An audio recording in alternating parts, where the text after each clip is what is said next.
Okay. Hello, hello. I think I think everything's happening here. I believe. Hello, good to see you all. I am Tad. I just got out of the car like 5 minutes ago. We had family thing. Half of my personal family decided at the last moment not to go, so the rest of us went. And I hustled on out the door to get back in time to do this. So I hope you're happy because you're stuck with me now. Anyway, so hello, good evening, good afternoon, good morning, wherever in the world you may happen to be. I am in Northern California. Excuse me. I should have had another cup of coffee. I am in Northern California, which is actually right in the middle of the state. But basically, people in Southern California consider everything above Santa Barbara to be Northern California, even though it's not really that way. But anyway, so hi, good to see you. I will go over what I read last night in a moment. Up to the minute stuff to tell you, most of which I already mentioned last night, but I will mention again. I have gone back to work on The Splintered Sun after spending a few days to finish up the short story I had to write for the anthology called, oh my God, not Unforsaken. That's a Clint Eastwood movie. Unbroken.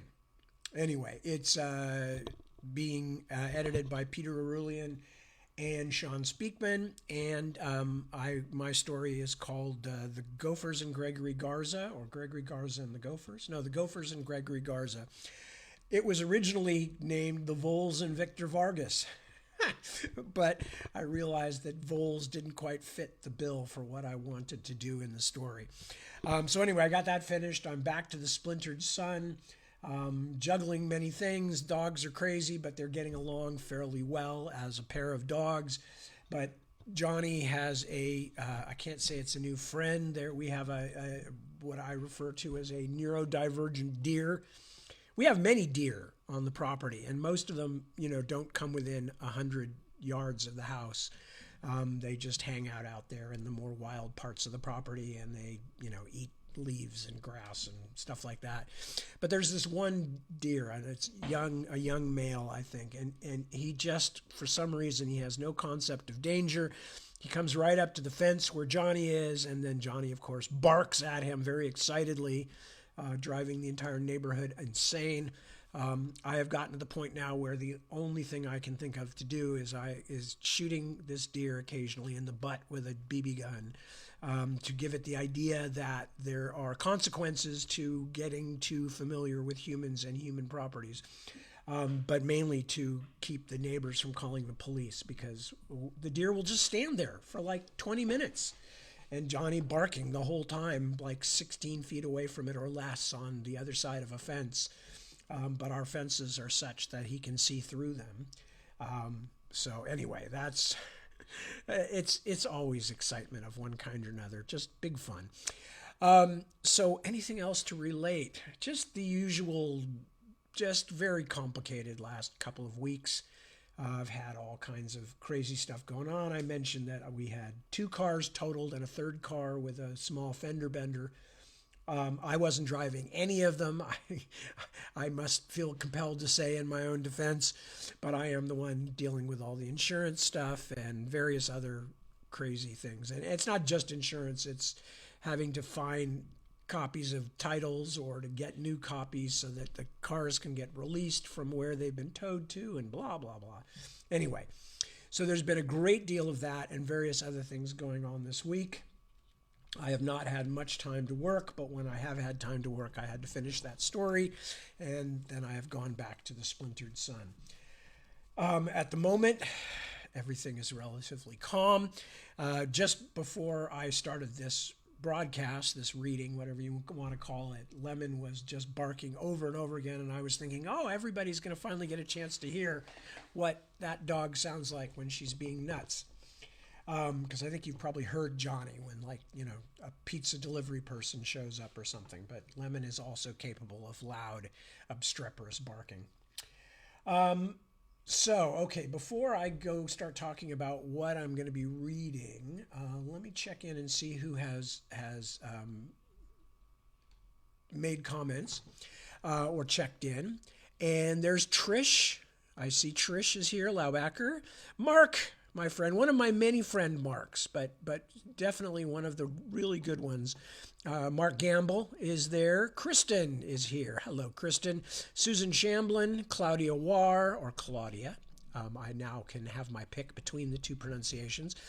Tracy McClatchy, Tim Speckens, Barb Ann, Kelly Kenrick, you're there too. Emily, oops, and then it all just went away.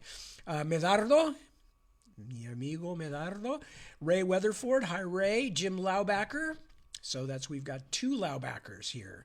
I'm assuming that they're calling in from different parts of the house. Who else? Paul P.J. Hayden. Hello, Paul. You're a new name. Nice to see you. Joanna McCallum and Mark Craigbaum, my old chum, going way back when. Mark and I actually were the first major social media thing that I was ever on was. I believe it was Genie, the Genie's SFRT, Science Fiction Roundtable, back in the late 1980s. So those of you who think that we just discovered social media a few weeks ago, no, we've been doing it for a while. Some of us have been doing it for almost 40 years. And Mark and I think, I can't speak for Mark, but one of the things I realized that I was spending a huge amount of time back in the day on social media, and Mark and I and others. Oh, and there's Steve Pop. Hello, Steve. And Marty McKenna. Hello, hello. Two of my favorite people. And I certainly realized that I was spending a huge amount of time because Mark and I would, in particular, Mark Craigbaum and I would start writing things back and forth to each other, like stories and stuff, and like we did The Lone Ranger and Tonto was putting in his resignation by letter. And so we did kind of like an epistolary mini novel of the Lone Ranger and Tonto reviewing their often rocky relationship. And Mark Marino, another Mark, hello. And Angela Balling, hello, hello, lovely.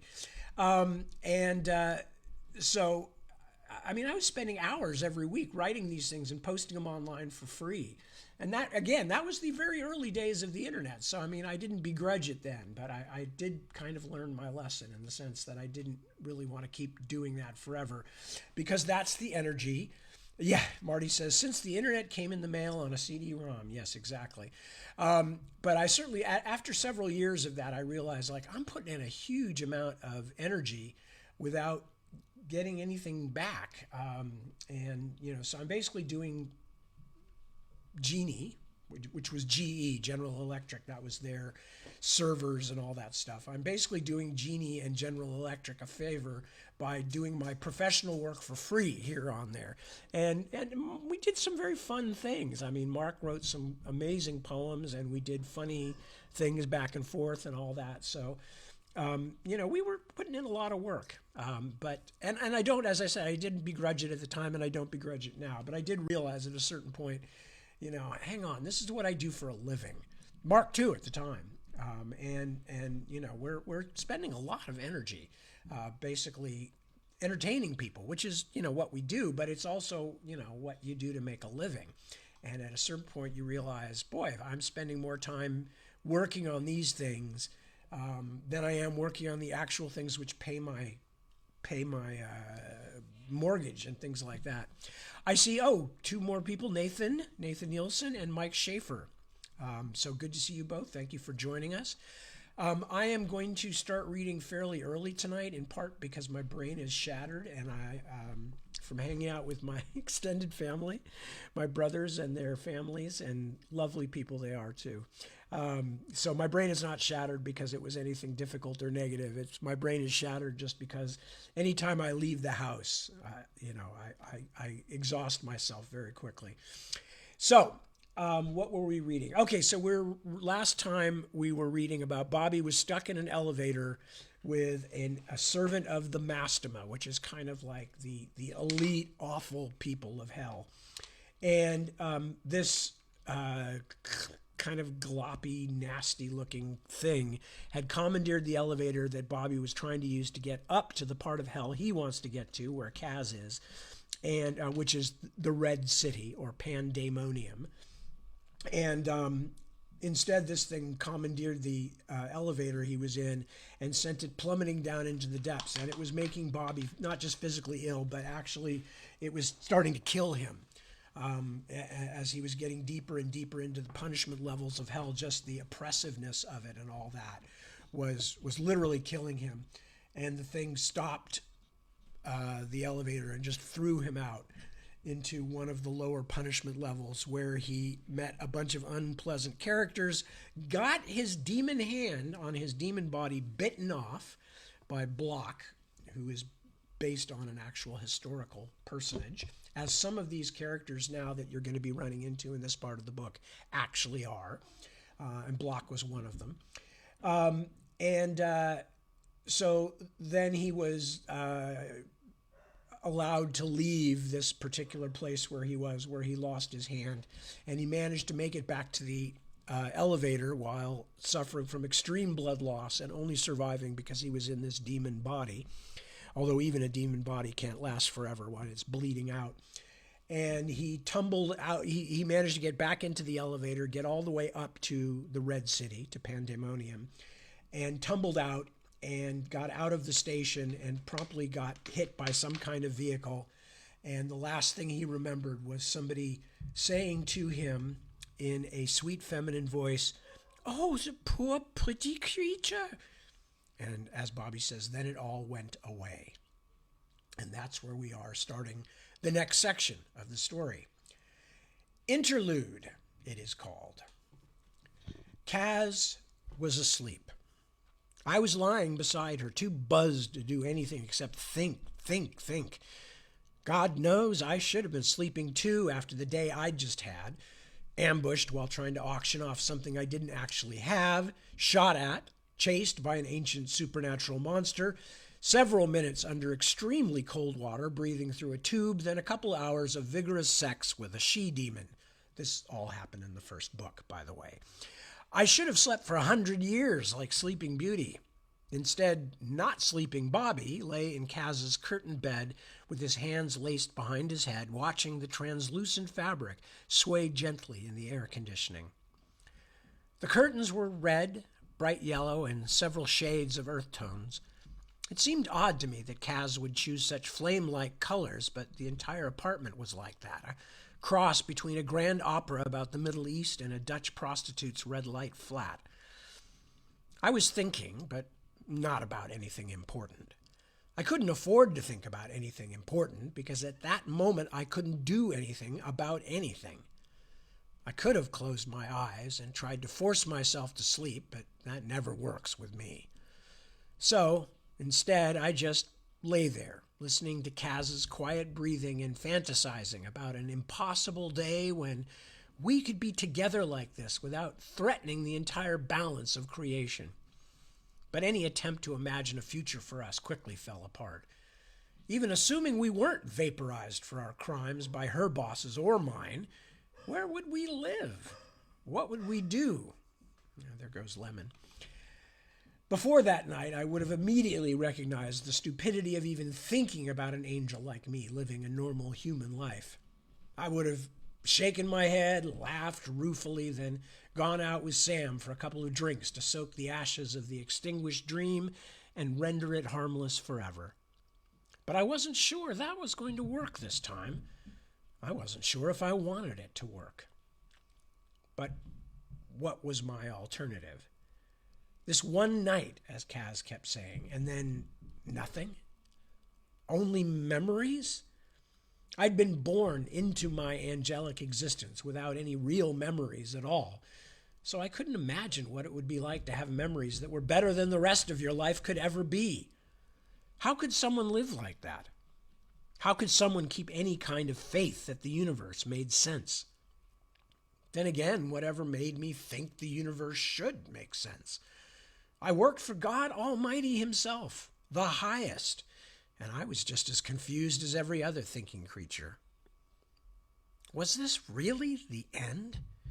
Would I never see this beautiful woman, demon, whatever she was, after tonight? Or even worse, would I see her again but be unable to do anything except watch her walk past? She condemned to her business, me to mine. I felt so cold at that sudden vision, so empty that for a moment I thought my soul might actually be dying. As though she sensed it, Kaz opened her eyes and looked at me. She didn't say anything, just spread her arms as if welcoming me back from a long, hazardous trip. I moved in close until I felt the cool length of her against me, from chest to shins, the chill pressure of her cold little feet and her cold little breasts. We held each other in silence because there really wasn't anything left to say. Chapter 22. Sweet Lady Zinc. "You dear man," she said, "you must tell me who did this to you. There was blood everywhere." My eyes, which had been sending me nothing useful for some time, just a vague sensation of light and shadow, the kind of thing even a snail can accomplish, finally began to focus on the moving shape. Considering all I had seen and been through, the object slowly coming into view was strangely human. And not just human, but quite lovely. A woman in the glowing prime of adult life, with dark curly hair that turned into a spreading cloud down her shoulders where it had worked loose from her hairpins. Her face was heart-shaped, her cheeks plump and pretty, and even in my pathetic state I couldn't help but notice that she had some serious décolletage, an old-time word for cleavage, going on. Her bright eyes took in my own wandering gaze, and she colored a little, with a flush that not only touched her pale cheeks, but her breastbone as well, like a dusting of rouge from an invisible brush. "Who?" I said. Then, "What?" My brain was, I swear to you, prickling like a limb that had fallen asleep. I figured it could be my thinking tissues regenerating after all that oxygen starvation, but it was also possible I'd been so damaged that I was going to be permanently fucked in the head. "You are safe. I am Lady Zinc, but you may call me Fira." I suddenly remembered why I had been losing consciousness before I was struck and darted a look at my injured right arm. The hand was still missing, of course, but it had been carefully bandaged, and the blood had been scrubbed away. What was weird, though, is that I could feel my hand at the end of my arm as though it were still there. I chalked it up to phantom limb, or whatever they call that syndrome. I was even dressed in clean clothes, some kind of old-fashioned nightshirt of flimsy material, the kind of thing the sheriff of Nottingham might have worn to a slumber party. "How did I get here?" I managed all 5 words without coughing, but it felt as though I hadn't spoken for years. My head was a little better, though. Either I was learning to ignore the prickling in my brain, or it was going away. "You ran into the street in front of my car, dear man. I thought I'd ruined you, but you've cleaned up very nicely." The dark-haired woman smiled. This couldn't be happening, I thought. Not in hell. Nobody did anything for free in hell. Still, I was definitely one of those beggars who couldn't afford to be choosers, so I did my best to smile back and look properly grateful. "Thank you, Lady Zinc." "Oh, Vera, please. After all, you're a guest now." She laughed and stood up. "Which means I really should know your name. Do you mind telling me?" For just about a half second, I couldn't remember. Not my hell name, not my real name, as though I had just dropped out of the sky into this crazy dream without bothering to bring along any baggage. How much blood had I lost? How close had I been? Then both of the names came to me. I gave her the right one. "Snakestaff of the Liars sect, my lady. And I'm in your debt." She laughed again with what sounded like genuine pleasure. "No, no, I am in yours. It was a filthy morning, and it's been a miserable, pointless week. You have cheered me up hugely." It was the first time I'd ever heard anyone in hell use a term like weak, and I wondered if that was just Vera's way or something peculiar to pandemonium. Where am I?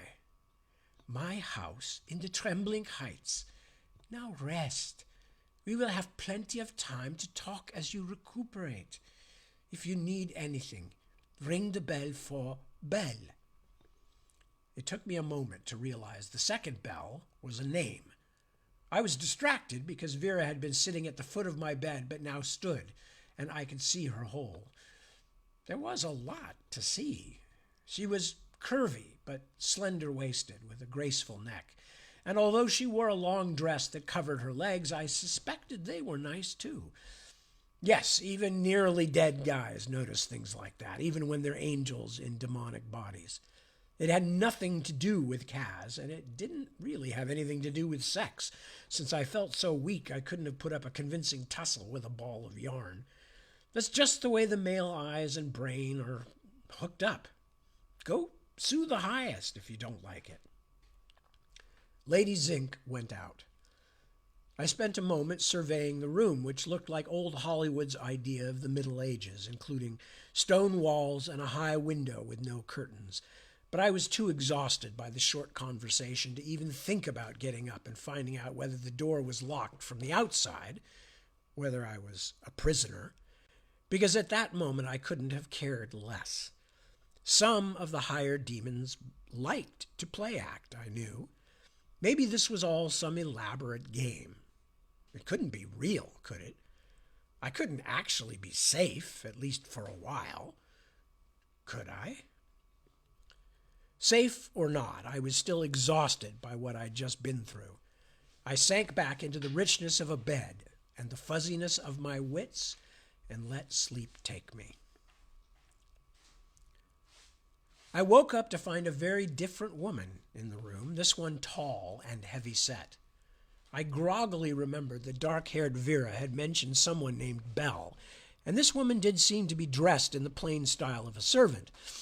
Unlike her mistress, though, Belle was visibly demonic, with rough gray skin and spurs of horn or bone jutting through the hide at her shoulders, elbows, and other visible joints. I'd seen lots worse. I rasped out a request for water, and she brought me a cup. When I had finished, she refilled it for me and set it on the stand beside the bed.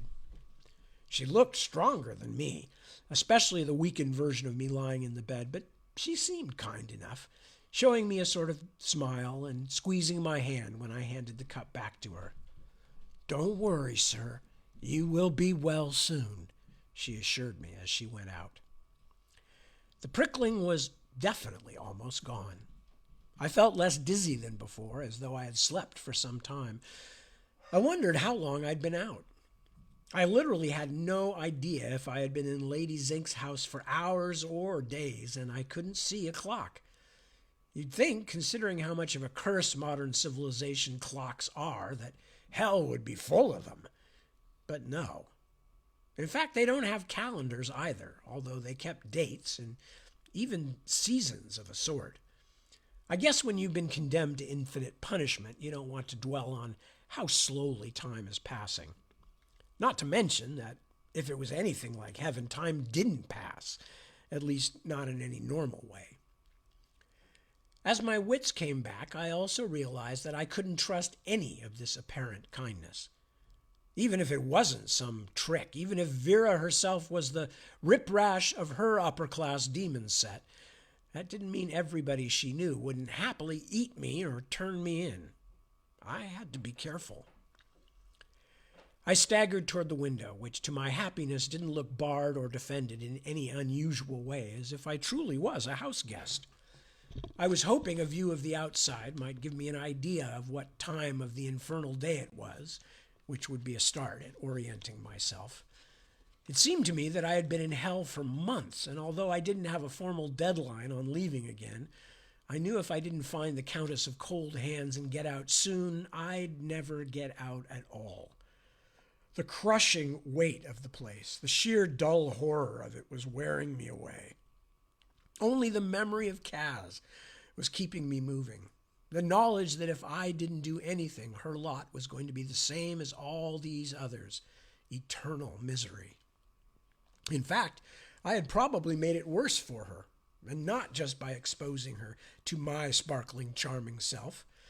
I doubted Eligor was going to let her get back to the real world ever again, so even that small solace was denied her. No, I couldn't worry about that now, I told myself. It was too far away, too unlikely. One thing at a time. I reached the window by standing on a heavy chair made of some kind of animal bones. But even when I got to the windowsill, I still couldn't tell anything about the time. We seemed to be at the bottom of one of the soaring towers, a few 100 feet beneath the tangled forest of spires and connecting bridges I'd seen when I came out of the terminus. One of the city's massive black walls loomed nearby, effectively cutting off my view of anything but the giant stones themselves, as though a starless night had been tipped on its side and shoved up next to the window. The light that painted the courtyard in red could have been anything, a day beacon, a dangerous fire nearby, or even just the glow of one of the open lava pits that pocked Pandemonium like titanic gopher holes. As I shakily climbed down from the window, awkward with only one hand, and my whole right arm still throbbing with pain, I noticed something lying on top of a broad chest at the foot of the bed.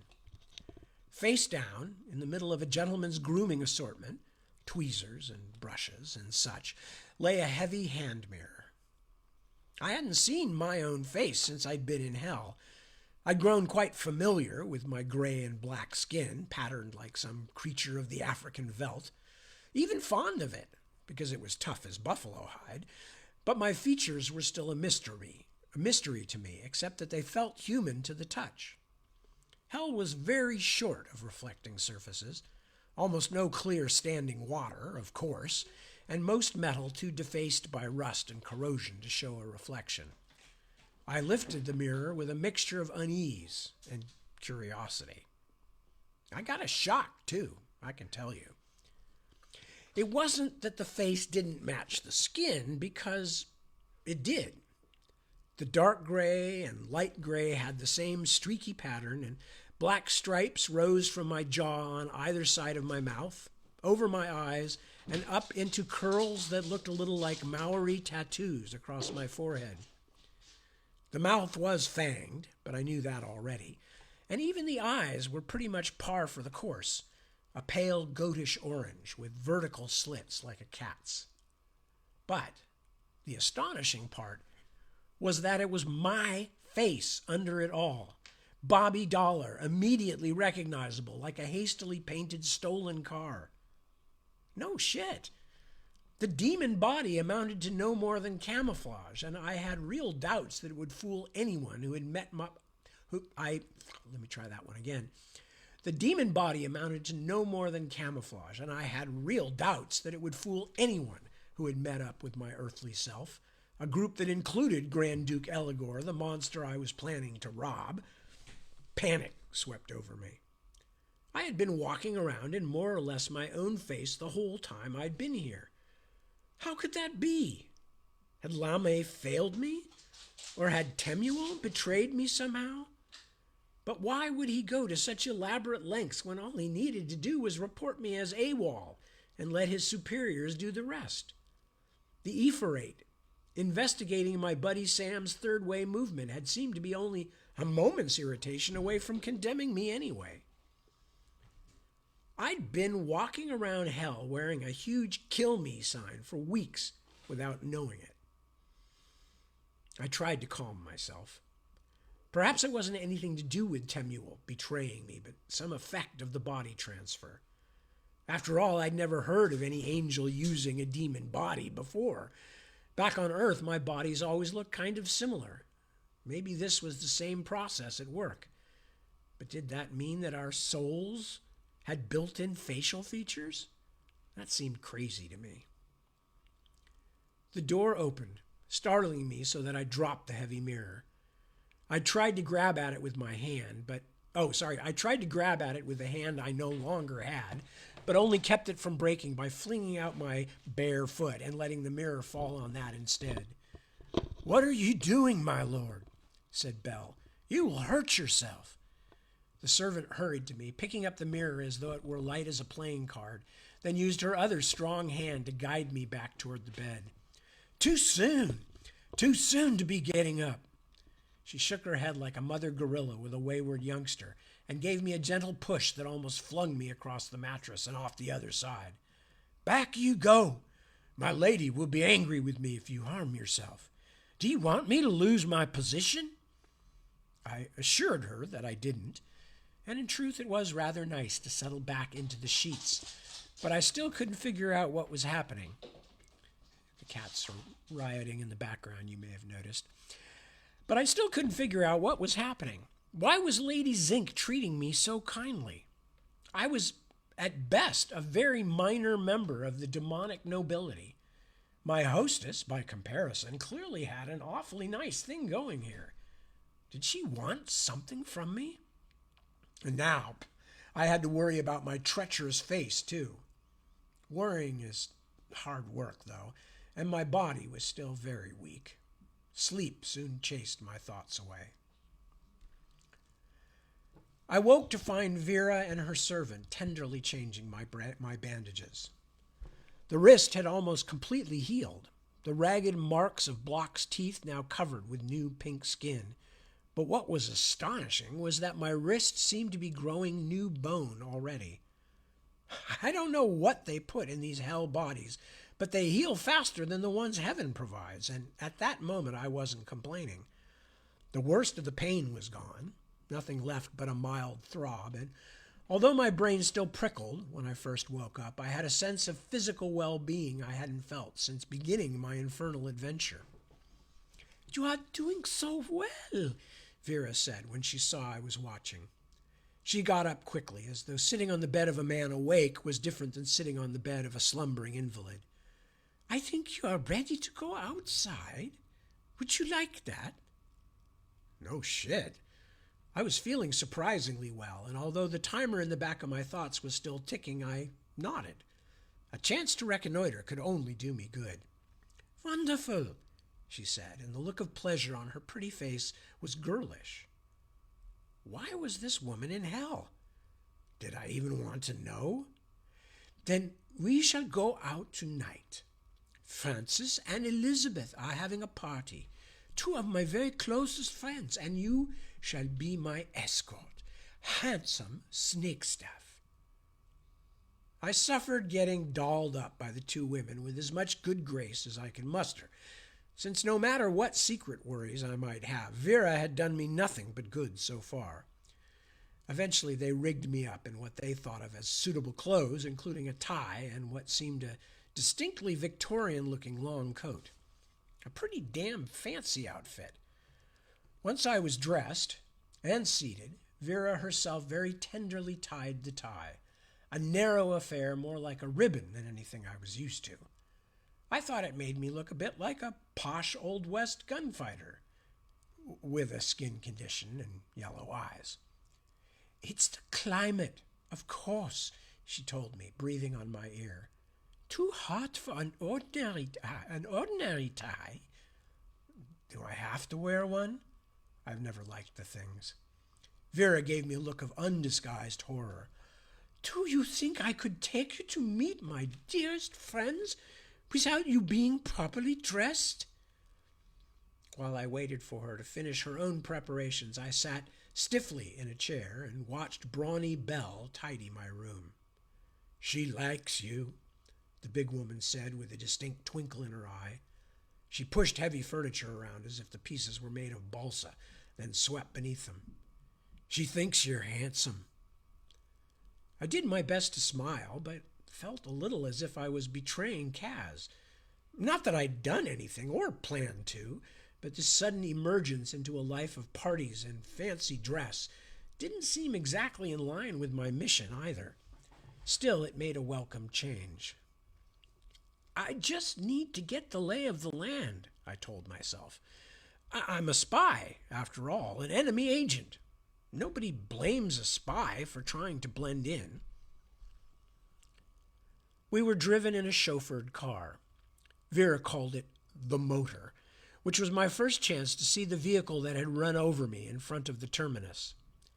It was long and low, but the front grille was armored like a train's cowcatcher, so it was something of a miracle, if those were available here, that I'd survived the collision. The chauffeur was a thick-set, nondescript man named Henri, silent as he opened the door for me and ushered me into the luxurious interior. He had a distinct sickly odor to him, like formaldehyde. Also, I had stopped noticing the deformities in even the most ordinary-looking citizens, but I couldn't help noticing that Henri's wide-set eyes were filmed over with milky cataracts. Not the most inspiring thing to see on your driver. Still, we zipped across town quickly and without incident. I was getting my first proper look at the Red City, and although we seemed to be traveling mostly through the richer neighborhoods, where wide streets were hemmed in by the tall walls of rich tower houses, there was still plenty of horror on display. A carnival sideshow of freaks and monsters staggering along the muddy streets. When we slowed at intersections clogged by heavy traffic, there are, of course, no traffic lights or stop signs in hell. Some of these street folk looked as though they were considering approaching the car, perhaps to beg, perhaps with something more sinister in mind, but none of them ever did. A couple of times I actually saw someone pull a companion back, as if warning them that we were a bad target for whatever they planned. Sometimes, when the fires are hot, the streets are simply unbearable, said Vera almost dreamily. We are lucky, darling man, that the weather is mild tonight. Mild meant the heat and stench were manageable, but only because I was wearing a body made for hell. Pandemonium's air felt so thick that I wanted to wave my arms as I walked to cut a path through it, and I never completely learned to ignore the acid stink. It was like standing over a boiling pot of urine. Things were a little better once we were inside Vera's friend's house, a magnificent shambling series of castle towers connected by horizontal branches like a coral formation. The angular rooms had been decorated in extreme rococo, gold leaf everywhere, fabulous wealth on display in every corner.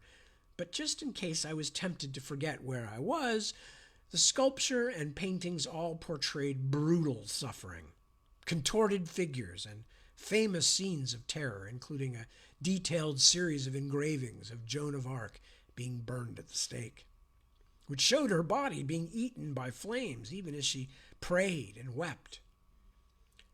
Other than the creepy taste in art, I couldn't immediately spot anything hellish about Vera's friend Elizabeth, another pretty young brunette, slenderer than my savior, who wore her hair piled high above her pale forehead.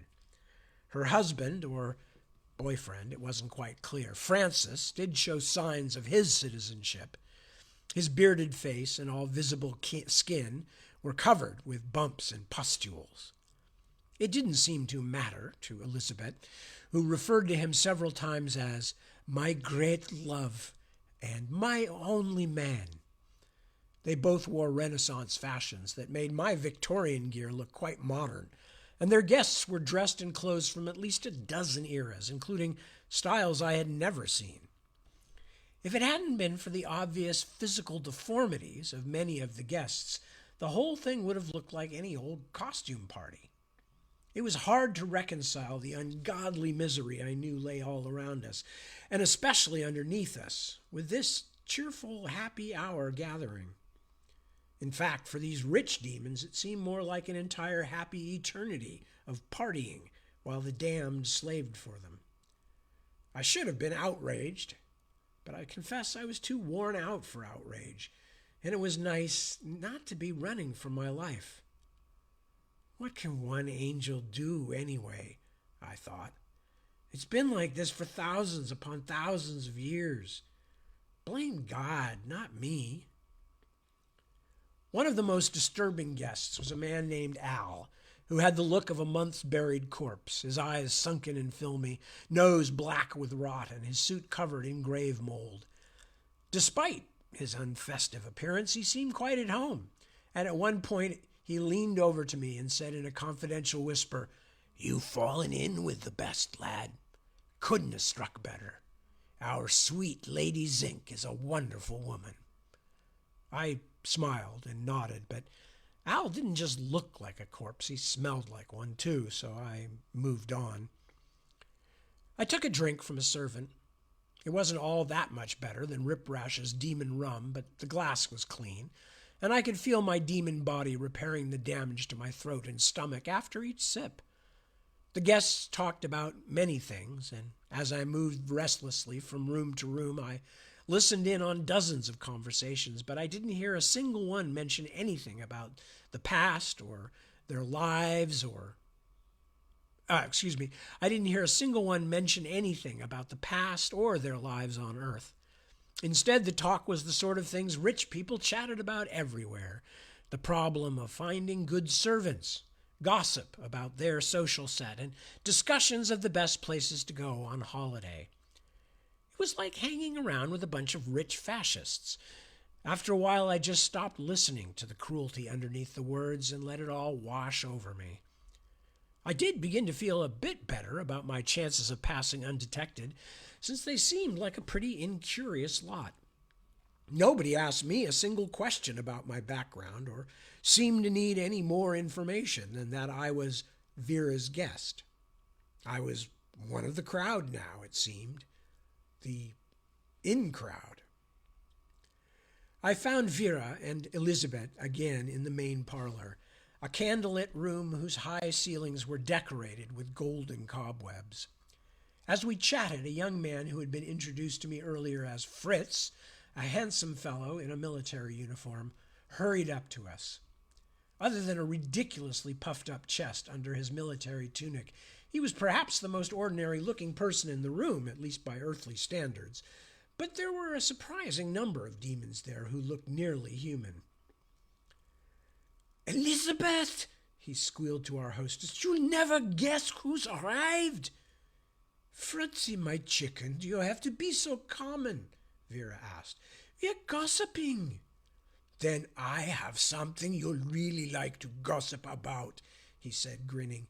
"The president himself is here."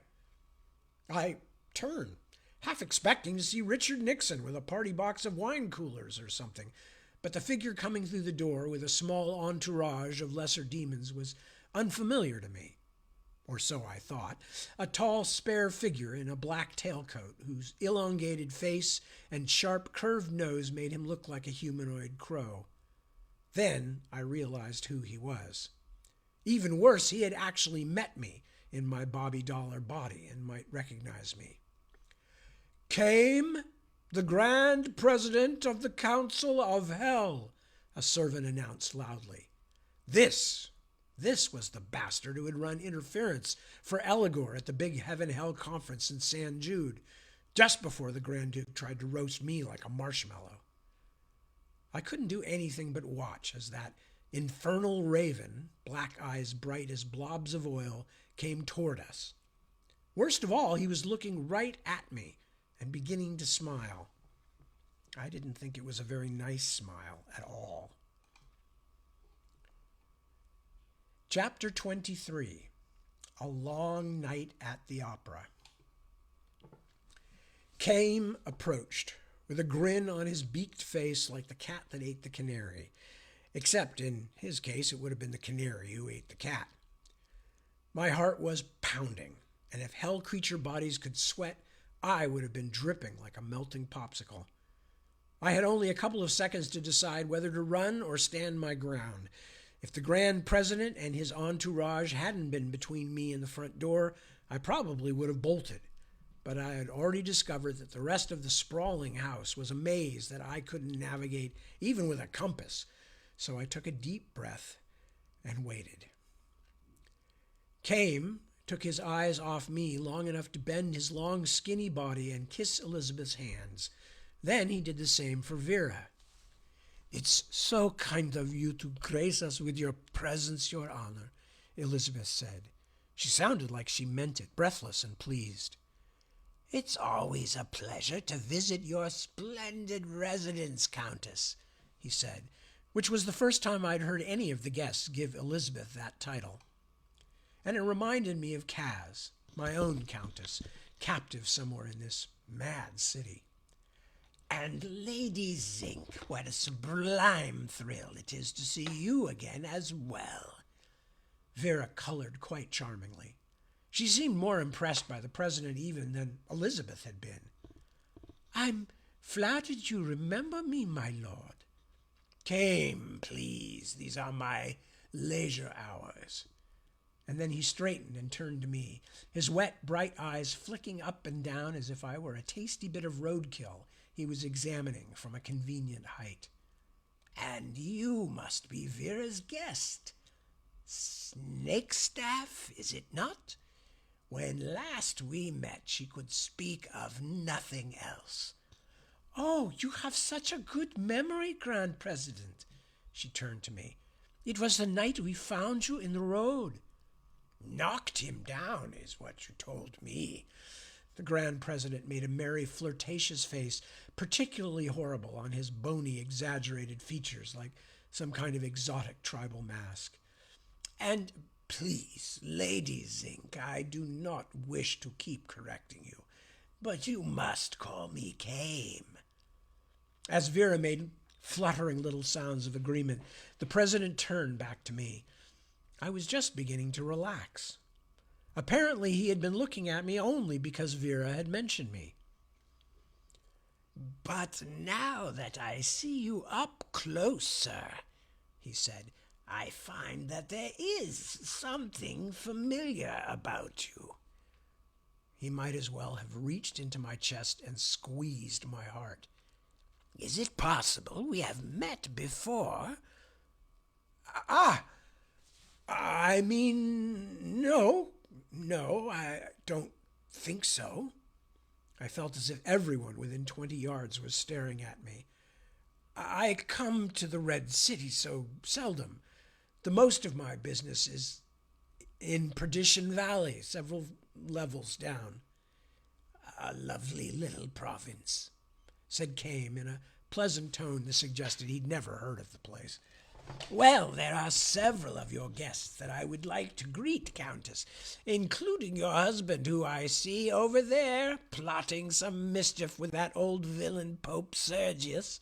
So I hope you will forgive me if I drag myself away from your far more charming company. This may be my evening for recreation, but I still cannot ignore my duties." As Elizabeth and Vera gushed, the crow-like figure turned away, then stopped and turned back. "You know, Countess, I am sponsoring an evening at the Dionysus 2 nights from now, that grand bit of Monteverdi we all love. It should be quite an event." Oops, sorry, hang on. I just lost my whole page I was reading there. "It should be quite an event. Himself is going to take the leading role in the opera, of course." You could practically hear the capital H. Himself. For a moment I had an absurd vision of Satan all decked out in a Valkyrie outfit, singing an aria. That seemed unlikely, but both Elizabeth and Vera gave out muffled shrieks of glee as though Came had said something deliciously naughty. "Is he really?" Vera asked. "What fun!" "Yes, and I would be honored if you ladies would be my guests. And bring your gentlemen, of course." He sketched a little bow toward me. "I humbly suspect the evening's entertainment will be the talk of the Red City." On the way home, Vera was as happy as a teenager who'd just found out she was going to be on some MTV reality show, bubbling about what an honor it was that Came should remember her, and how astonishing it was that the Grand President had asked us to be his theater guests. What did he mean, himself? Who's going to be playing the lead? Never mind. She was being coquettish. You'll see. It will be delicious. But let's talk about you, you lovely darling man. You impress the president so. He's not like us, of course. Most of the old ones don't have our urges. But he clearly thought a great deal of you, wondering if you'd met. But you haven't ever met him before, have you, darling? You'd tell me if you truly knew him, wouldn't you? A president. By the way, there's not just one president at a time in hell, like in the U.S. It's merely a title, but it's a pretty oomphy one. I've only heard of about 3 or 4 other demons, all original fallen, who have that in their resume. So in a way, it's actually a lot more exclusive than being the guy in the White House. Anyway, Vera was in a very cheerful mood. Once I'd gotten undressed for bed and had donned that Dickensian nightdress, she came into my room, still dressed in her party finery, and insisted on going over all the exciting events of the night, the people she'd seen and the astonishing things she'd heard. Of course, Kame's invitation was the crown jewel and thus required lots of consideration. She sat on the bed beside me, her on top of the covers, me under them. The servant Belle was in the room too, waiting to help her mistress get ready for bed. As Vera talked and gently stroked my hair, I felt a strong fondness for her, the last thing I had expected to feel for anyone or anything here. It was sexy, too, in a weird way, the old-fashioned clothes and the old-fashioned manners. Vera was pretty as a porcelain doll, girlish in her enthusiasms, and like Kaz, could have passed for human, and a very attractive human at that, anywhere on earth. She seemed to like me very much, and I couldn't ignore that either. Just the feeling of her fingers trailing through my hair made me sleepy and content, comfortable in a way I rarely felt on earth or even in heaven. But there was nothing more in it for me than that, I swear. I admired her. I was grateful to her, and I couldn't help but acknowledge that she was very, very attractive. But I already had one demon girlfriend, and look where that had gotten me. More than that, Kaz had grown so big inside of me since our first night together that there truly wasn't much room for anyone else. But Vera had been good to me. I reached up to squeeze her hand. For a moment, I thought I felt something strange when I touched her, something hard and sharp, and we both jumped a little, but by the time we had recovered, laughing, I realized that it must have been the tips of her fingernails, which she kept long and perfectly trimmed and polished. "Oh, but here I've gone on and on," she said. "You must be exhausted, my dear. Belle, come and help me out of these clothes. I shall not bathe tonight. I am too tired and too excited. I think I shall just crawl into bed naked." She and the tall servant went out, leaving me alone to think about that interesting image. But I was suddenly so exhausted that I fell asleep within moments after the door closed behind them. The strange days of my official citizenship in the Red City slipped by. Snakestaff might be an unimportant minor demon of the liar sect, a sort of small-town lawyer compared to the Sharpies I had faced as Delorial, heavenly advocate. But now, Snakestaff and I had been whirled into the heart of society, or at least the damned version of the idle rich. It wasn't easy to make sense of the way hell worked, because everything here seemed as bizarre and chaotic as heaven was ordered, and seemingly unchanging. It was clear to me, at least, that Vera was not exactly at the heart of things. Her friends, Elizabeth and Frances, were much bigger players than she was, but she was an enthusiastic participant, an infernal social butterfly with a love for the trappings and protocols of her lost earthly life. She took me to various gatherings, and although I met some truly hideous people, and I'm using the term people very loosely here, I met others who, except for their appearance, wouldn't have been out of place at any smart gathering. Many of the damned and demonic were funny, colorful, even charming in a don't turn your back on them sort of way. I was often referred to as Vera's new man, although nothing definitively romantic had passed between us. Sometimes I was Vera's discovery, as though my clod-hopping lower-level ways revealed Lady Zink's cleverness, or at least her open-mindedness. A few in her social set were openly hostile to me, mostly the kind of young or young-appearing males who probably would have liked to be in my place. But that was just another interesting facet of what was a truly rich and complex society. In fact, I was beginning to find myself almost comfortable in hell, which terrifies me now and should have terrified me then, but a weird kind of contentment had gripped me. There were times, especially as Vera sat on my bed at night, stroking my hair and murmuring to me, that I could scarcely remember the earlier part of my journey, let alone my angel life on earth. Only thoughts of Kaz kept me grounded at all. Every time I found myself relaxing into the comfortable companionship of those I knew must be murderers and thieves of the worst kind, I remembered her pale face, and a chill of guilt brought me back to myself, at least for a moment. Eligor was out there.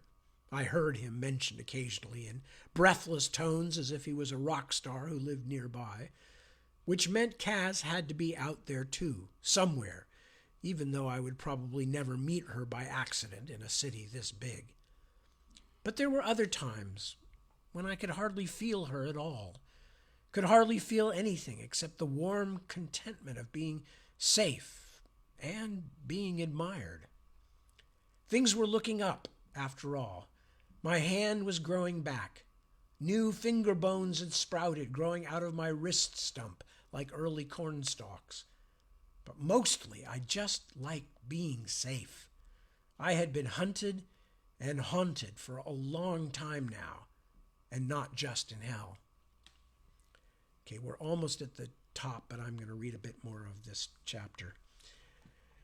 The night of the opera came. After I got dressed in my Prince Albert finery, I waited a long time for Vera, who, unsurprisingly, wanted her appearance to be perfect. She settled at last on a sumptuous red velvet dress with a low neckline that showed off her full, almost exuberant figure. After I had complimented her as extravagantly as I knew how, I still wasn't quite comfortable with what felt to me like intentionally old-fashioned ways of talking and acting. Henri brought the car, and we were off to the theater. Pandemonium no longer seemed like it had when I first arrived, bleeding and near death. It was still dark and grotesque, but now it seemed more like one of those foreign cities you encounter in spy stories like Cold War Berlin or Bogart's Casablanca, full of terrible danger, yes, but also full of excitement and possibility. Did that mean I could overlook the monsters in the streets just because I traveled in safety? Overlook the terrible suffering, worse than you could find in the most desperate third world capital? Yes, to an extent. I was already beginning to feel like I'd do anything to avoid the horror of being cast out to wander hell again without allies or protection. Forget my principles if I had to, forget my angelic training, forget almost everything. It sneaks up on you that way. But I still couldn't forget Kaz, no matter what else happened. I'm not exaggerating when I say that she was the only thing that kept me from tumbling into the abyss. I'd guessed that the Dionysus Theater would be like La Scala or something, one of those fancy opera places, a big classical building with columns, meant to proclaim, "Hey, we got culture." But I was reckoning without hell's sense of humor. The theater was a few blocks off Dispater Square, tucked in at the end of a wide street full of strange, misshapen buildings, not the high towers of the wealthy, but the hive-like habitations that the rest of Pandemonium's residents fought to get into, with their bottom floors given over to small shops and other businesses. But the joke, I realized when I saw the electrical sign with its vertical letters glowing through the permanent dusk, was that the Dionysus was a dark mirror copy of the Apollo Theater in Harlem, a place I'd actually been once, the closest your friend Bobby Dollar had ever come to a religious pilgrimage.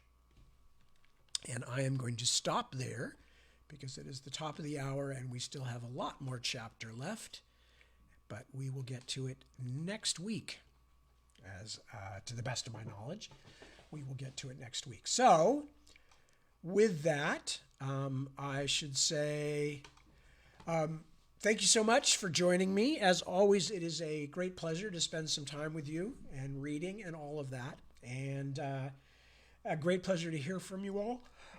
Excuse me, I need coffee. A huge pleasure to hear from you all. And I ask you, please, in the upcoming week until I can join with you again and we can hang out, take good care of yourselves. That's the first and most important thing, because you can't do anything for anybody else if you don't take care of yourself first.